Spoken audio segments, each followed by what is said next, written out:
हम देख रहे थे जबलपुर संभाग के बारे में। तो जबलपुर संभाग में कितने ज़िले थे? टोटल 8 ज़िले थे। जबलपुर, कटनी, नरसिंहपुर, छिंदवाड़ा, सिवनी, डिंडोरी, मंडला और बालाघाट। तो ये टोटल 8 ज़िले हैं नरसिंहपुर संभाग में, जिसमें से हमने जबलपुर, कटनी और नरसिंहपुर के बारे में बहुत सारी जानकारी ले ली है। अब हम आज पढ़ेंगे छिंदवाड़ा के बारे में।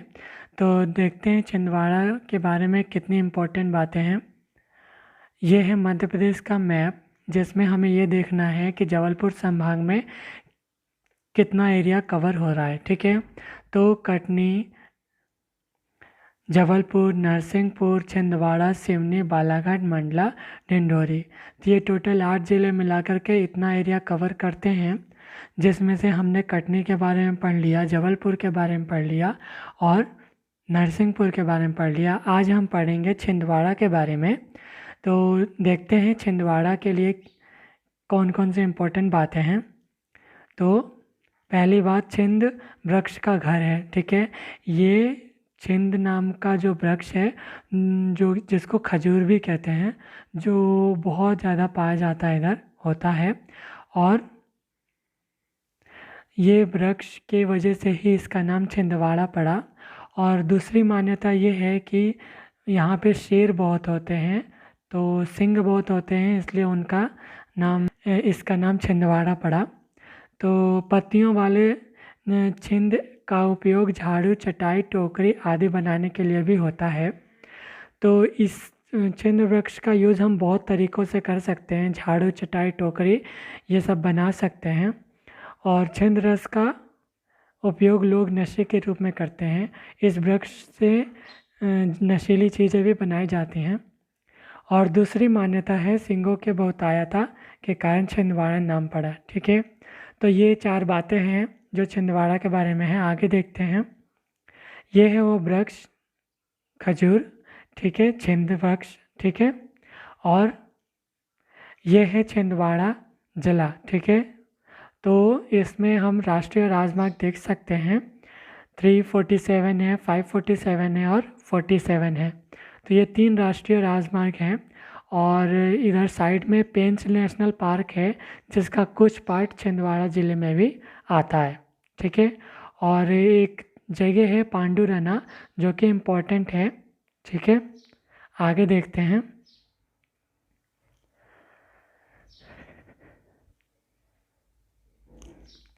जबलपुर संभाग, छिंदवाड़ा ज़िला। ठीक है, तो क्षेत्रफल में मध्य प्रदेश का सबसे बड़ा ज़िला है। क्षेत्रफल में मध्य प्रदेश का सबसे बड़ा ज़िला कौन सा है?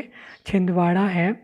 और मध्य प्रदेश का लगभग 3.85% है एरिया में। ठीक है, एरिया में सबसे बड़ा ज़िला कौन है पूरे एमपी में? तो छिंदवाड़ा ज़िला है। और सर्वाधिक भारिया जनजाति का निवास है छिंदवाड़ा ज़िले में, और वो पतालकोट में है। ठीक है, तो ये पतालकोट क्या होता है?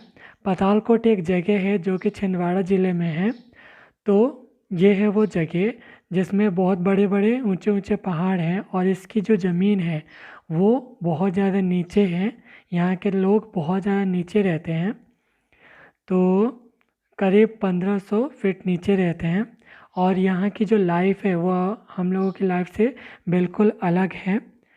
और अपनी सरकारी सुविधाएं यहाँ नहीं पहुँच पाती, लेकिन इन लोग के सारे काम प्राकृतिक तरीके से होते हैं। इनकी अपनी मान्यताएं हैं, अपनी संस्कृति है, और बीमारियाँ होती हैं तो वो जड़ी बूटियों से ठीक कर लेते हैं। तो ये अपनी दुनिया से बिल्कुल अलग है, और बाहर के लोग कभी कभी जाते हैं यहाँ पे। आगे देखते हैं। यह है पतालकोट के भारिया जनजाति के बारे में, जो छिंदवाड़ा ज़िले और सिवनी, मंडला और सरगुजा में भी फैले हुए हैं। तो इसके बारे में आप पढ़ सकते हैं, इसमें लिखा हुआ है सब। आगे देखते हैं।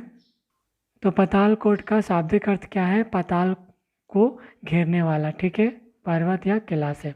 यहाँ की मान्यता है कि जो रामायण के कैरेक्टर, जो रावण का जो पुत्र था मेघनाथ, वो यहाँ से पाताल को गया था, मतलब पाताल लोक में गया था। ठीक है, तो ऐसी मान्यता है।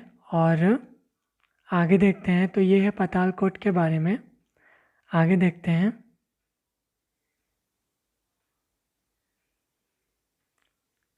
तो ऐसी मान्यता है, और यहाँ की जो दुर्गमता है, जो यहाँ के स्थल की दुर्गमता है, उसी वजह से यहाँ का जो जीवन है जैसा पहले था आज भी वैसा ही है। ठीक है, आगे देखते हैं। तो इस तरह की लाइफ है। ठीक है, यहाँ पे जितनी भी चीज़ें होती हैं सब पुराने ढंग से ही होती हैं, प्राकृतिक तरीक़ों से होती हैं। आगे देखते हैं। छिंदवाड़ा ज़िले का गठन 1 नवंबर 1956 में हुआ। तो छिंदवाड़ा ज़िले का गठन कब हुआ? 1 नवंबर 1956 को। ठीक है, फिर यह सतपुड़ा पर्वतमाला के दक्षिण पश्चिमी में स्थित है। ठीक है, तो इसका गठन कब हुआ? जब मध्य प्रदेश का पुनर्गठन हुआ तब भी इसका गठन हो गया था, और यह सतपुड़ा पर्वतमाला के दक्षिण पश्चिमी में स्थित है। ठीक है, सतपुड़ा पर्वतमाला के बारे में हम जानते हैं, तो उसके दक्षिण पश्चिम में ये जगह है। ठीक है, फिर आगे देखते हैं। महाराष्ट्र के उत्तरी सीमा पर अवस्थित है, प्राकृतिक सौंदर्य से भरपूर ज़िला है। ठीक है, नेचुरल चीज़ों से भरपूर है और महाराष्ट्र के उत्तरी सीमा पर अवस्थित है। ठीक है, यहाँ कोरकू जनजाति पाई जाती है, और भारिया जनजाति और दूसरी जनजातियाँ भी हैं। ठीक है, आगे देखते हैं। पेंच राष्ट्रीय उद्यान का कुछ भाग इस ज़िले में है, जो कि मैंने पहले भी बताया था। पेंच राष्ट्रीय उद्यान का कुछ पार्ट छिंदवाड़ा ज़िले में पड़ता है, तो ये हम डायग्राम में देख सकते हैं। ठीक है, यहाँ पे आगे देखते हैं। तो छिंदवाड़ा पर प्राचीन काल में राष्ट्रकूटों का शासन था, जिनकी राजधानी नीलकंठ छिंदवाड़ा में थी। अब नीलकंठ एक जगह है छिंदवाड़ा में जो कि इम्पोर्टेंट है, यहाँ से भी प्राचीन चीज़ें मिली हैं। और यहाँ ये जो नीलकंठ है वो राजधानी थी किसकी? राष्ट्रकूटों की। अब ये राष्ट्रकूट क्या होते हैं? तो राष्ट्रकूटों के बारे में पढ़ते हैं, ये कौन थे। तो राष्ट्रकूटों के बारे में इसमें इतना ही दिया है कि जो राष्ट्रकूट थे वो भगवान श्री कृष्ण की नारायणी सेना थी जो महाभारत में थी। तो उस सेना में 7 सेनापतियों में से एक था वो व्यक्ति, उसका नाम था सात्यकी। तो वो लोग उसी के वंशज थे। तो राष्ट्रकूट उसी के वंशज थे, और बहुत सारे शिलालेखों से भी प्रमाणित हुआ है पता, और बहुत सारे शिलालेखों से पता चलता है कि वो उसी के वंशज हैं और वे यादव ही थे। और दक्षिण भारत में 75 शिलालेख और गुजरात में 8 शिलालेख पे इनके वंश के बारे में प्रकाश डाला गया है। ठीक है, गोविंद तृतीय 880 ईस्वी द्वारा उत्कीर्ण एक शिलालेख में लिखा है कि इस महान राजा के जन्म से राष्ट्रकूट वंश वैसे ही अजय हो गया जैसे भगवान श्री कृष्ण के जन्म से यादव वंश हो गया था। ठीक है, तो ये ऐसा है। तो जो राष्ट्रकूट हैं वो महाभारत की नारायणी सेना से संबंध रखने वाले सेनापति के वंशज थे। तो ये है राष्ट्रकूटों की इतिहास। आगे देखते हैं। अब हम बात करेंगे देवगढ़ के किले के बारे में। ठीक है, तो देवगढ़ का किला 18वीं शताब्दी में बनाया गया। यह किला गोंड वंश के राजाओं की राजधानी के रूप में प्रसिद्ध था। गोंड वंश के राजाओं ने इसको बनवाया और 18वीं शताब्दी में बनवाया। कहा जाता है कि इस किले का निर्माण प्रतापी राजा जाटों के द्वारा हुआ था। तो किसने बनवाया? राजा जाटों ने 18वीं शताब्दी में। ठीक है, और वो किस वंश के थे? गोंड वंश के राजा थे। ठीक है, और गोंडवाना की प्रसिद्ध रानी दुर्गावती गोंड राजवंश की रानी थी। दुर्गावती इस वीडियो में भी आ गई, बहुत ज़्यादा इम्पोर्टेंट है। फिर आगे देखते हैं। ये है किला, इसमें बहुत सारी चीज़ें हैं। छिंदवाड़ा का फेमस किला है, लेकिन इसमें बहुत सारी चीज़ें टूट भी गई हैं, ख़राब सी हो गई हैं। तो ये है, आगे देखते हैं। सर्वाधिक शक्तिमान राजा बख्त बुलंद ने मुस्लिम धर्म अपनाया था। ठीक है, बख्त बुलंद जो कि एक मुस्लिम सर्वाधिक शक्तिमान राजा बख्त बुलंद ने मुस्लिम धर्म अपनाया था। तो आइए देखते हैं ये बख्त बुलंद कौन था। तो बख्त बुलंद मुग़ल सम्राट औरंगज़ेब की सेवा में शुरू होता है, इस्लाम को गले लगाता है और आधिकारिक तौर पर मुग़ल दरबार द्वारा देवगढ़ के राजा के रूप में मान्यता प्राप्त करता है। ठीक है, मतलब वो औरंगज़ेब की सेवा में गया और औरंगज़ेब की इजाज़त से देवगढ़ का राजा बन गया। ठीक है, और कहा जाता है कि बख्त बुलंद शाह ने बाद में मुग़लों के खिलाफ विद्रोह किया। इन्होंने बाद में उसका अपोज कर दिया था और फिर मराठों के खिलाफ मुग़ल युद्ध के दौरान, जब ये मुग़ल युद्ध हो रहा था मराठों के खिलाफ, तो उनके क्षेत्र के हिस्से को छीन लिया। ठीक है, तो मुग़लों के क्षेत्र के हिस्से को छीन लिया उसने और मतलब लास्ट में इन्होंने विरोध कर दिया था। ठीक है, तो आगे देखते हैं। अंग्रेज़ों के पूर्व भोसले रघुजी तृतीय के नागपुर राज्य का हिस्सा था। तो जो छिंदवाड़ा जगह है, ज़िला है, वो क्या था? वो रघुजी तृतीय के नागपुर राज्य का एक हिस्सा था। ठीक है, तो अंग्रेज़ों के पहले, जब अंग्रेज़ों के अंडर में ये जगह नहीं आई थी।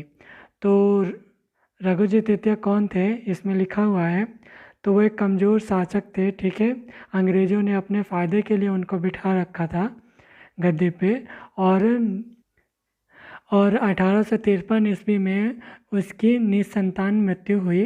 ठीक है, वो मर गया और गोद प्रथा के अंत की नीति के अनुसार लॉर्ड डलहौजी ने उसके शेष राज्य को भी ब्रिटिश भारतीय साम्राज्य में मिला दिया। कुकड़ी खापा जलप्रपात, तो इस ज़िले में कुकड़ी खापा जलप्रपात है और लीलाही जलप्रपात है और तमिया जलप्रपात है।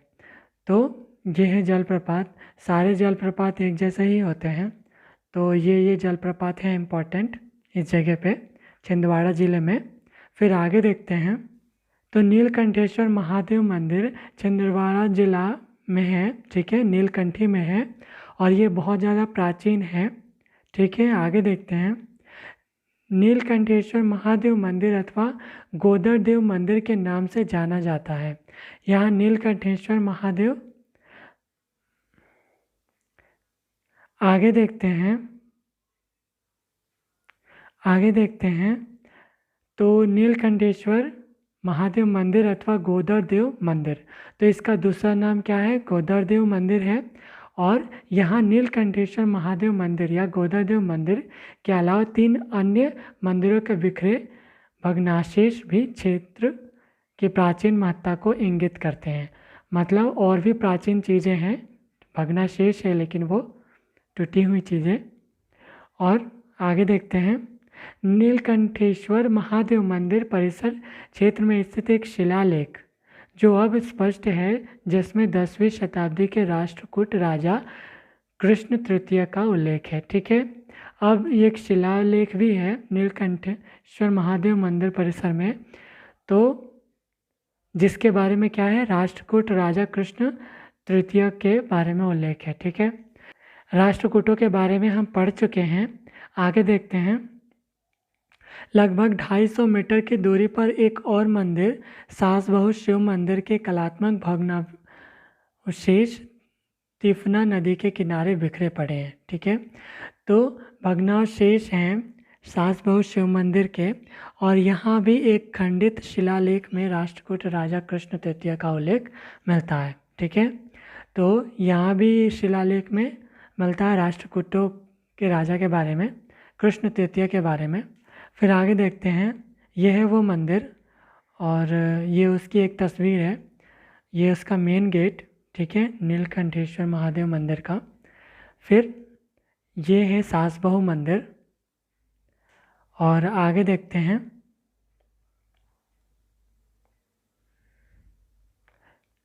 तामिया छोटा महादेव मंदिर के बारे में, तामिया छोटा महादेव के बारे में पढ़ते हैं। तो तामिया के छोटा महादेव प्राकृतिक वन संपदा से परिपूर्ण इस स्थल की खासियत है कि प्राकृतिक झरना से पानी खुद प्राचीन शिवलिंग पर चढ़ता है। ठीक है, अब जहाँ झरना गिरता है वहाँ पे प्राचीन शिवलिंग भी है जो जिस पे झरने का पानी गिरता रहता है, तो अपने आप वो पानी चढ़ता है भगवान शिव पे, और मान्यताओं में यह जल फिर पाताल लोक पहुँच जाता है। ठीक है, और ये जल बाद में कहाँ पहुँच जाता है? पाताल लोक में, ऐसी मान्यता है। इस इलाके से 50 किलोमीटर दूर पातालकोट भी है जिसकी पौराणिक और ऐतिहासिक मान्यताएं हैं। तो पातालकोट के बारे में हम पढ़ ही चुके हैं, और तामिया के छोटा महादेव के बारे में भी पढ़ लिए।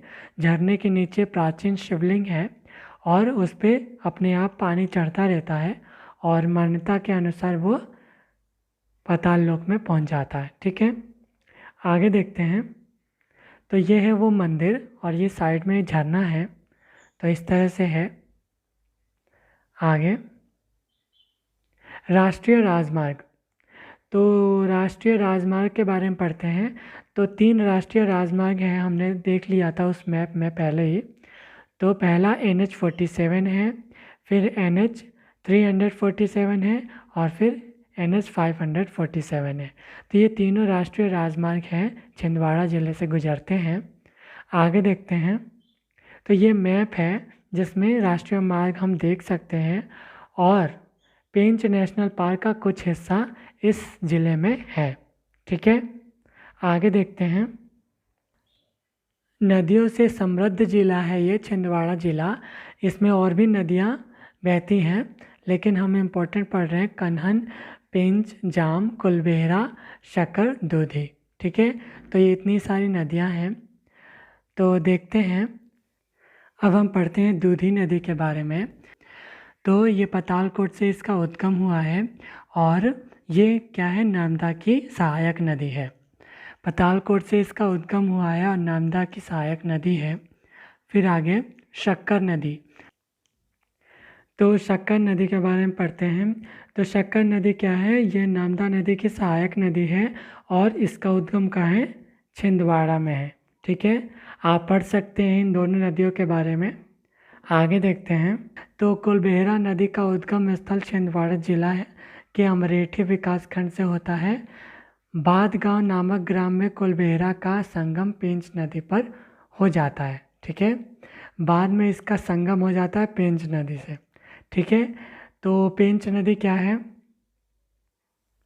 इसके बारे में देखते हैं। तो पेंच नदी के बारे में पढ़ लेते हैं। पेंच नदी भारत में मध्य प्रदेश राज्य के छिंदवाड़ा जिले की तहसील जन्नार देव से लगे सतपुड़ा पर्वत श्रेणी के दक्षिण पठार से इसका उद्गम होता है। ठीक है, तो सतपुड़ा पर्वत श्रेणी से दक्षिण पठार से इसका उद्गम होता है छिंदवाड़ा जिले से।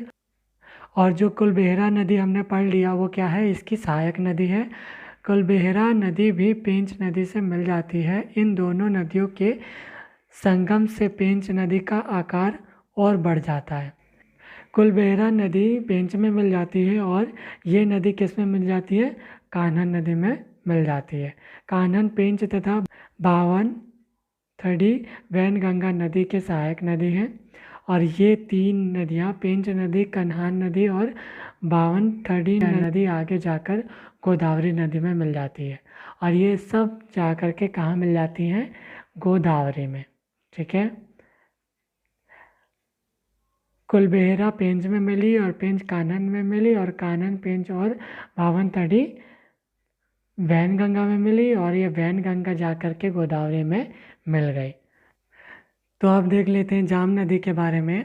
तो और ये भी छिंदवाड़ा से ही निकलती है तथा छिंदवाड़ा ज़िले के पश्चिम भाग से बहती हुई आगे बढ़ती है। छिंदवाड़ा के कहाँ से निकलती है? जमुआ जन्नार देव से। ठीक है, और देवगढ़ के सुप्रसिद्ध किले के पास से बहते हुए सौंसर तहसील में प्रवेश करती है, जहां से आगे बढ़कर यह नदी नागपुर के उत्तरी क्षेत्र में प्रवेश करती है। फिर भंडारा जिले में पहुंचती है। भंडारा शहर से लगभग 10 किलोमीटर दूर घोड़ीपरी के निकट वैनगंगा नदी में मिल जाती है। तो ये हैं जाम नदी भी हो गया। आगे देखते हैं छिंदवाड़ा ज़िले की कुछ इम्पोर्टेंट बातें।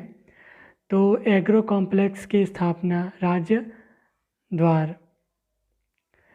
द्वारा एग्रो कॉम्प्लेक्स। आगे देखते हैं एग्रो कॉम्प्लेक्स की स्थापना हुई राज्य द्वारा। फिर टेक्सटाइल पार्क की घोषणा हुई है केंद्र द्वारा। फिर रेयान इंडस्ट्री है और हिंदुस्तान लीवर लिमिटेड है। ठीक है, तो ये 4 चीज़ें हैं छिंदवाड़ा ज़िले में। ठीक है, एग्रो कॉम्प्लेक्स और टेक्सटाइल पार्क, रेयान इंडस्ट्री और हिंदुस्तान लीवर लिमिटेड। हमें जितना छिंदवाड़ा ज़िले के बारे में पढ़ना था, इम्पोर्टेंट बातें, वो सब हम पढ़ चुके हैं। अब हम रिवाइज करेंगे जगह वाइज। ठीक है, किस जगह में ऐसी कौन सी चीज़ है जो इम्पोर्टेंट है एग्ज़ाम पॉइंट ऑफ व्यू के लिए। तो देखते हैं, सबसे पहले बात करेंगे हम पातालकोट के बारे में। तो पातालकोट के बारे में हम जानते हैं, पातालकोट मध्य प्रदेश के छिंदवाड़ा ज़िले के तामिया तहसील में स्थित एक घाटी है।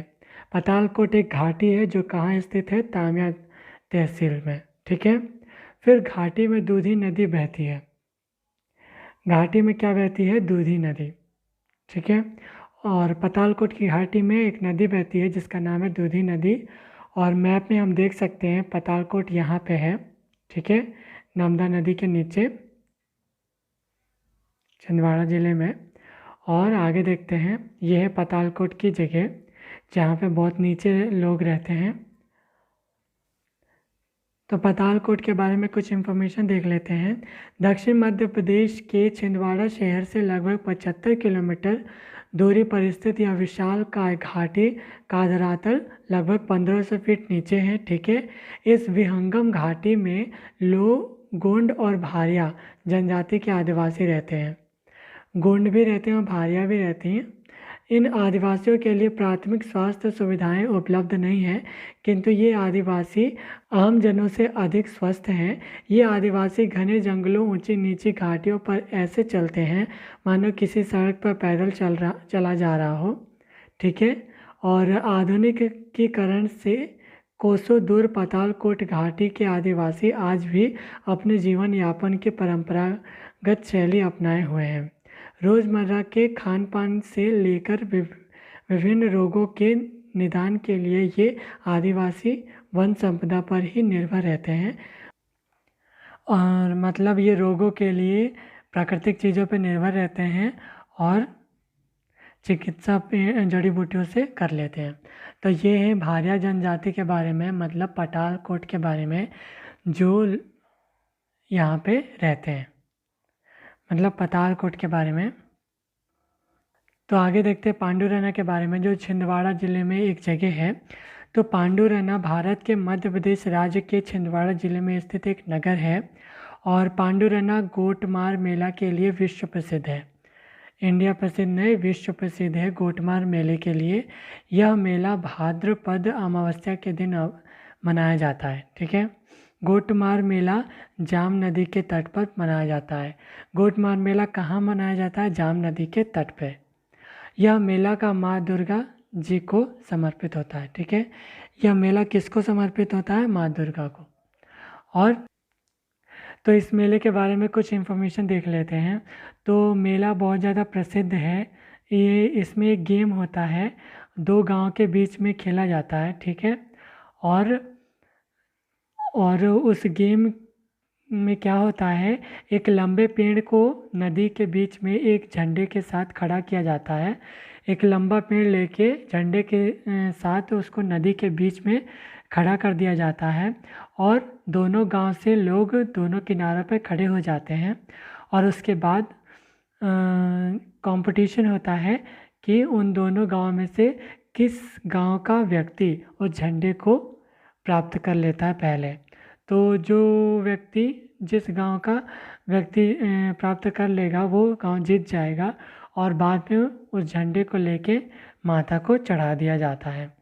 ठीक है, तो ये सब है। और इस गेम के बीच बहुत ज़्यादा पथराव होता है, मतलब दोनों ओर से लोग बहुत ज़्यादा पत्थर चलाते हैं जिसमें बहुत लोग घायल भी हो जाते हैं। और ये बहुत ज़्यादा प्रसिद्ध मेला है। तो इस मेले में ये सब होता है।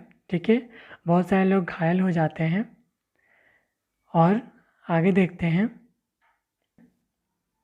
लिलाही के बारे में देखते हैं, जो छिंदवाड़ा जिले में एक जगह है। तो गांव के समीप कान्हन नदी पर निर्मित सुंदर जलप्रपात है। इस जगह में एक जलप्रपात है सुंदर सा, बस। और देवगढ़ की बात करें, देवगढ़ के किले के बारे में हम पढ़ चुके हैं, जिसको जाटो राजा ने बनाया था, गोंडवाना वंश के राजा ने। तो गोंड राजाओं की राजधानी रह चुकी है ये, और प्रसिद्ध किले के अवशेष हैं इसमें। और किले में मोटी तालाब है, जाटो गोंड द्वारा निर्मित है। ठीक है, जाटो राजा जो गोंड वंश के थे, तो उसके द्वारा निर्मित है। और रानी दुर्गावती इसी वंश से रिलेटेड है, और ये है वो किला। ठीक है, तो आगे देखते हैं तामिया के बारे में। तामिया हमने पहले भी सुना। तो तामिया कौन सी जगह है और इसमें क्या खासियत है? तो छोटा महादेव गुफा है, शिवलिंग है। ठीक है, तामिया में छोटा महादेव गुफा है, शिवलिंग है, और जलप्रपात है। तामिया में जलप्रपात है, और जैव विविधता विरासत स्थल घोषित 2019 में किया गया। और ये है तामिया में छोटी गुफा। ठीक है, और आगे देखते हैं नीलकंठी जगह के बारे में, जो छिंदवाड़ा ज़िले में है। तो 7 से 8वीं शताब्दी का मंदिर सिफना नदी के तट पर है, और राष्ट्रकूट राजा कृष्ण तृतीय का ब्राह्मणिक शैली का अभिलेख मंदिर गेट पर उत्कीर्ण है। ठीक है, और यह है वो मंदिर। ये चैप्टर कंप्लीट हो गया है। अब इसके क्वेश्चन आंसर देख लेते हैं। तो क्वेश्चन है, छिंदवाड़ा के संदर्भ में सत्य कथन क्या है? तो प्राचीन काल में छिंदवाड़ा पर राष्ट्रकूटों का शासन था, या फिर मध्य युग में गोंड का शासन था, या अंग्रेजों से पूर्व भोसले का शासन था, या उपरोक्त सभी। तो इसका आंसर है उपरोक्त सभी। सभी इसके आंसर हैं। तो ये तीनों जो चीज़ें हैं ऊपर, ये सारी छिंदवाड़ा से रिलेटेड हैं। आगे देखते हैं छिंदवाड़ा के संदर्भ में असत्य कथन क्या है? तो मध्य प्रदेश का सबसे बड़ा जिला है, ये तो सत्य है। इसका नाम छिंद वृक्ष की अधिकता से पड़ा, ये भी सच है। और इसका क्षेत्रफल मध्य प्रदेश का 4.85% है, तो ये गलत है। 3.85% था, और उपरोक्त में से कोई नहीं। तो इसका आंसर थर्ड है। ठीक है, नेक्स्ट क्वेश्चन देखते हैं। छिंदवाड़ा का देवगढ़ किला किसने बनवाया था? तो छिंदवाड़ा का देवगढ़ किला राजा जाटो ने बनवाया था। ऑप्शन देख लेते हैं। बख्त बुलंद ने, जाटो गोंड ने, राष्ट्रकूटों ने, रघुजी भोसले ने। तो इसका आंसर जाटो गोंड है। ठीक है, आगे राजा बख्त बुलंद ने किस धर्म को अपनाया था? तो उन्होंने मुस्लिम धर्म को अपनाया था, ये हम पढ़ चुके हैं। ऑप्शन है हिंदू धर्म, मुस्लिम धर्म, ईसाई धर्म, इसमें से कोई नहीं। ठीक है, तो ये है आंसर है मुस्लिम धर्म। ठीक है, आगे नेक्स्ट क्वेश्चन देखते हैं। प्राचीन काल में छिंदवाड़ा पर राष्ट्रकूटों का शासन था, इनकी राजधानी क्या थी? तो सलीवाड़ा, कपूरदा, तामिया की नीलकंठी। तो इसका आंसर है नीलकंठी, फोर्थ। ठीक है, नेक्स्ट पातालकोट किस तहसील में है? तो पातालकोट तामिया में है, जूनादेव में है, कि परासिया में है, चौरही में है? तो इसका आंसर 1 है, तामिया में है। आगे तामिया में कौन सी जनजाति रहती है? तो भारिया जनजाति रहती है, मारिया रहती है, सहेरी रहती है, कि मोडिया रहती है? तो भारिया जनजाति रहती है। आगे पातालकोट के संदर्भ में सत्य कथन क्या है? पातालकोट के संदर्भ में सत्य कथन क्या है? यह घाटी 1500 फीट निचला क्षेत्र है, और यहाँ से एक सुरंग पचमढ़ी तक जाती है। पातालकोट निवास प्राधिकरण का मुख्यालय है, और उपयुक्त सभी। तो इसका आंसर सभी है, उपयुक्त सभी, क्योंकि 1500 फीट नीचे है भी इसका धरातल, और यहाँ से एक सुरंग पचमढ़ी तक जाती है, ऐसी मान्यता है। और पातालकोट निकास प्राधिकरण का मुख्यालय है। ठीक है, और ये हो गया। नेक्स्ट देखते हैं, सलीवाड़ा में स्थित है। तो कल्याणी देवी का मंदिर, शारदा देवी का मंदिर, चंडी माई का मंदिर, तो इसका आंसर है सेकंड, शारदा देवी का मंदिर है सलीवाड़ा में। ठीक है, नेक्स्ट क्वेश्चन देखते हैं। छिंदवाड़ा के संबंध में सत्य है। एग्रो कॉम्प्लेक्स की स्थापना हुई टेक्सटाइल्स पार्क की तो हुई, और फिर रेहान इंडस्ट्री की स्थापना हुई, और उपरोक्त सभी। तो इसका आंसर है उपरोक्त सभी। इन तीनों चीज़ की स्थापना हुई है। कपूरधा प्रसिद्ध है। तो कपूरधा किसके लिए प्रसिद्ध है? कल्याणी देवी के मंदिर के लिए कपूरधा प्रसिद्ध है, और शारदा देवी का मंदिर के लिए प्रसिद्ध है, काली माता के मंदिर के लिए प्रसिद्ध है,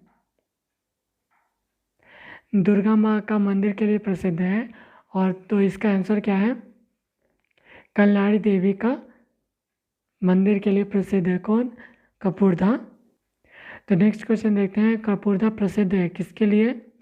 कल्याणी देवी मंदिर के लिए, शारदा देवी मंदिर के लिए, काली माता का मंदिर, और दुर्गा माँ का मंदिर। तो आंसर 1 है कल्याणी देवी का मंदिर। छिंदवाड़ा में निम्न में से कौन सा राज्यपाल नहीं है? कुकड़ी खापा, तिलाई, झंडी, कोई नहीं। तो इसका आंसर है थर्ड, झंडीदाह। ठीक है, फिर नेक्स्ट, नगरवाड़ी क्यों प्रसिद्ध है? नगरवाड़ी प्रसिद्ध क्यों है? मंदिरों के लिए, किलों के लिए, गुफाओं के लिए, तोपों के लिए। तो इन सब चीज़ों को इसमें रखा गया है, तो इसलिए प्रसिद्ध है। तो आंसर है थर्ड। ठीक है, नेक्स्ट क्वेश्चन। विश्व प्रसिद्ध गोटमार मेला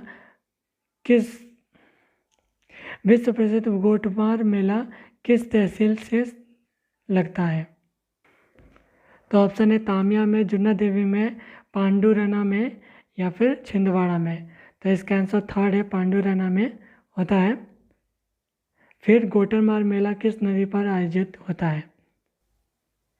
तो पेंच, कान्हन, जाम नदी, कोई नहीं। तो इसका आंसर थर्ड है, जाम नदी। ठीक है, गोटरमार मेला किस नदी पर आयोजित किया जाता है? तो जाम नदी पर। तो ये पूरा हो गया। Thank you.